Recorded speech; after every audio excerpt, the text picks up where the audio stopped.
This clip is brought to you by SaveWithConrad.com.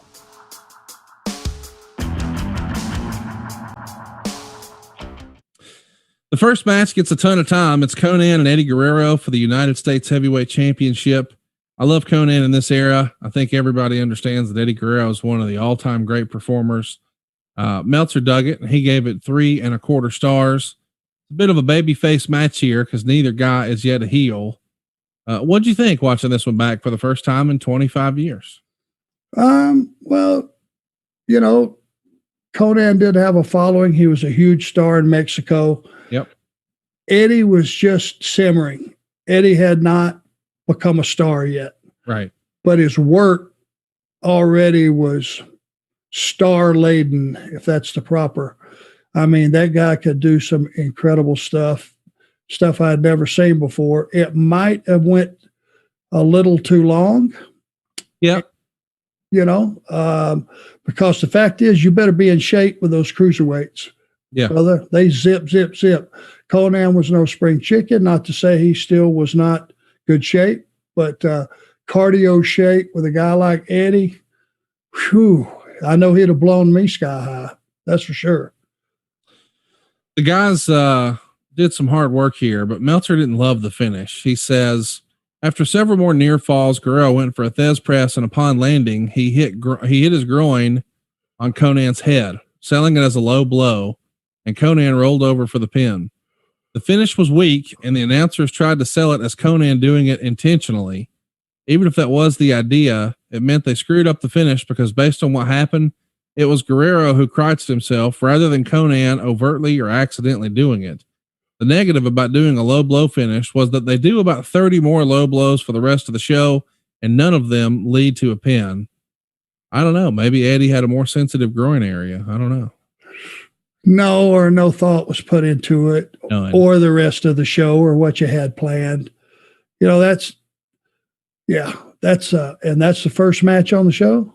Yeah, that's the way we open the pay-per-view. And that's the other thing that's weird. That match gets 18 minutes, but we can't move the Steiners and Nasties to the main card, give them 10 minutes. It feels weird. Check on that. I mean, again, it just was not.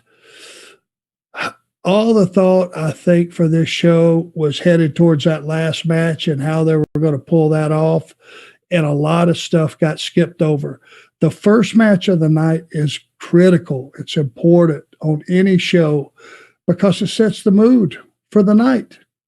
And that was a flat, confusing finish to me. As a reminder, the winner of the match will go on the next night to Nitro and defeat JL. So Jerry Lynn going to wind up in the losers column the next day. Konnan won this U.S. title from One Man Gang back in January. He's going to lose it to Ric Flair at Bash at the Beach 96. This version of Konnan, where he is the traditional lucha garb before he becomes K-Dog and joins the NWO and has a darker side. Did you think that was a good fit for WCW at the time? I mean, obviously he's key to bringing in a lot of the other cruiserweights, but it always felt like WCW didn't know exactly how to book this version of Konnan. No, and you know, when he was in Mexico, he was jacked. You know, he good body, biggest guy there, best body there, I would assume at the time. Yeah, which made him special, and he did just enough of the lucha stuff. But imagine, you know, he did some strongman stuff and all that other stuff. Well, now you're in the locker room with, you know, the Steiners and the Road Warriors and all those guys. I'm sure he had to amend that style somewhat. A cruiserweight, you know, just me thinking about it. And I know the stories were different and all that, but Eddie needed a cruiserweight. It could have been Jerry Lynn and Dean, right, in a triple threat. If you wanted to open that show, take some of that time, you know, take 15 minutes and let those three open the show. Now you got something to go, whew, holy shit, did you see that? You know, just hindsight being 2020. Stories being what they were. If it was a title match, was a U.S. title, Konnan was a U.S. champion. Yeah. Right. So, you know, in those days, maybe somebody thought just opening up with the U.S. championship would be a big deal. But, you know, that title had been watered down so much, Conrad, it didn't have a lot of value, to be honest with you. Hey, it's Conrad Thompson. Thanks for checking out the podcast here on YouTube. Be sure to hit the subscribe button and the notifications bell so you get a notice anytime we upload some new content.